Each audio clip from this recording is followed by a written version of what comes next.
Hello friends, అందరూ ఎలా ఉన్నారు? నేనైతే చాలా అంటే చాలా బాగున్నాను. ఈ వీడియో తీస్తుంటే నాకు ఒకటి మీతో షేర్ చేసుకోవాలని ఒక థాట్ వచ్చింది. ఏంటంటే కొంతమంది రిలేటివ్స్ ఉంటారు. ఎలా అంటే ఇప్పుడు సపోజ్ నేనున్నాను, ఏదైనా ఫంక్షన్కి వెళ్ళానంటే ఆ ఈవెంట్ చూసుకోవాలి, మన లిమిట్లో మనం ఉండాలి, ఎంజాయ్ చేయాలి, రావాలి. అలా కాకుండా మరికొందరు ఉంటారు.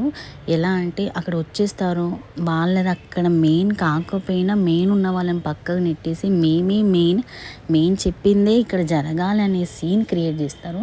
నాకు అలాంటి వాళ్ళని చూస్తే చాలా ఇరిటేషన్ వస్తుంది అనమాట. ఎవరు ఎంతలో ఉంటే అది వాళ్ళకి మంచిది, మనకు మంచిది. ఎవరైనా ఇంటికి వెళ్ళినప్పుడు మన లిమిట్లో మనం ఉండాలని ఆలోచించుకోవాలి. అది మినిమం కామన్ సెన్స్. ఎడ్యుకేటెడ్ పర్సన్స్కి ఎంతైనా చెప్పొచ్చు కానీ అన్ఎడ్యుకేటెడ్ పీపుల్కి ఎంతగానో చెప్తాము. కానీ ఆ రోజులు అనేవి చేంజ్ అయ్యాయి. ఎవరి లైఫ్ వాళ్ళ ఇష్టం, వాళ్ళు ఇష్టంగా బతికే స్వేచ్ఛ మనకుంది. ఎప్పుడో ఫ్రీడమ్ వచ్చింది, కానీ ఇంకా కొంతమంది వేరే వాళ్ళకి ఫ్రీడమ్ ఇవ్వకుండా మేమే ఉండాలి, అందులో మా ఇన్వాల్వ్మెంట్ ఉండాలి, ఏది చేసినా మాకు చెప్పాలనే రోజులు ఎక్కడివండి. ఎవరి లైఫ్ వాళ్ళ ఇష్టం. ఇలాంటి మైండ్ సెట్ ఉన్న వాళ్ళ పీపుల్ మాత్రం ప్లీజ్ దయచేసి ఎవరు ఎలాంటి అకేషన్స్కి వెళ్ళకండి. అక్కడ ఉన్న వాళ్ళ మైండ్ని డిస్టర్బ్ చేయకండి.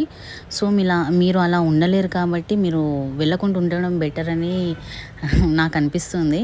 ఎందుకంటే ఇంకోరి హ్యాపీనెస్ని మనము స్పాయిల్ చేయొద్దు.